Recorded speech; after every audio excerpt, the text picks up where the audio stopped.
Typical day here, yeah. It's a little slower today, actually. We've had probably, we had up to 80 patients in this room in some of the past days. It's thinned out a little bit. We probably have 10 or 15 fewer than we have in past days, so this is actually kind of a slow day here. I think you have more compassion for and more empathy for what people are experiencing. And here we see the patients who are incredibly ill, and we don't always see that in the United States. People aren't quite as sick or aren't able to cope with as many problems as people here.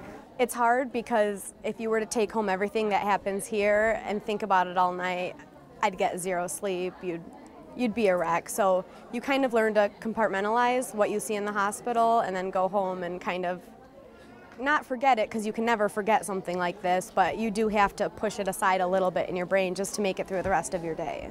I had seen a lot of the photographs that Terry had shown us, and that kind of helped me prepare, but until you see it in a full-blown scale, it's not the same. I really didn't know the extreme level of, or different level of healthcare that they have here. It's very different. I wasn't prepared. So I think in those regards, you have more empathy for people, and you really try to do everything you can to help them out. It's been a lot to take in just because it's on such a huge level. If it was just one or two people who seem to be suffering, it'd be a lot different. But because you just see it patient after patient after patient, and then you see people out on the streets who haven't even made it to the hospital, it's a lot to take in. As an experience, it was a wonderful experience, both medically and personally. The Rotary Club of Huamachuco works very closely with us, and they've been very good about getting into the distant areas so that we could really get to people that need our help. Do you think people in the States, do you think they get Africa?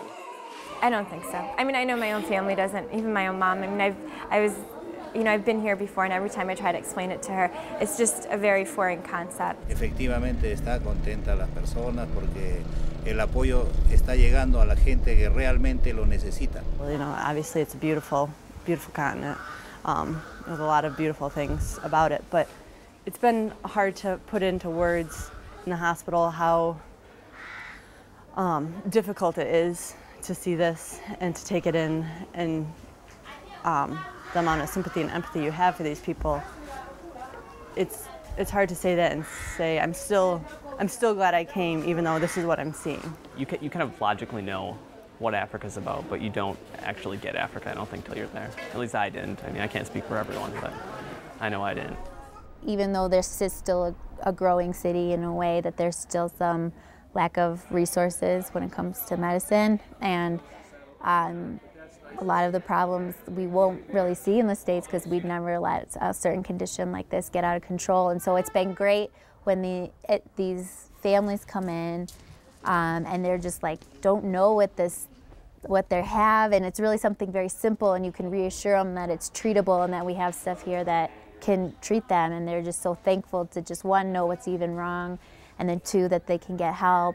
You have to remember why we're here. We're here to help people. We're here to practice our craft, and I mean, yeah, the bus rides are tough, and sometimes the food isn't the best, and we all have a little indigestion, but you get over it. I mean, that's what we're here to do. I mean, we're supposed to be healers, so that's what we're here to do.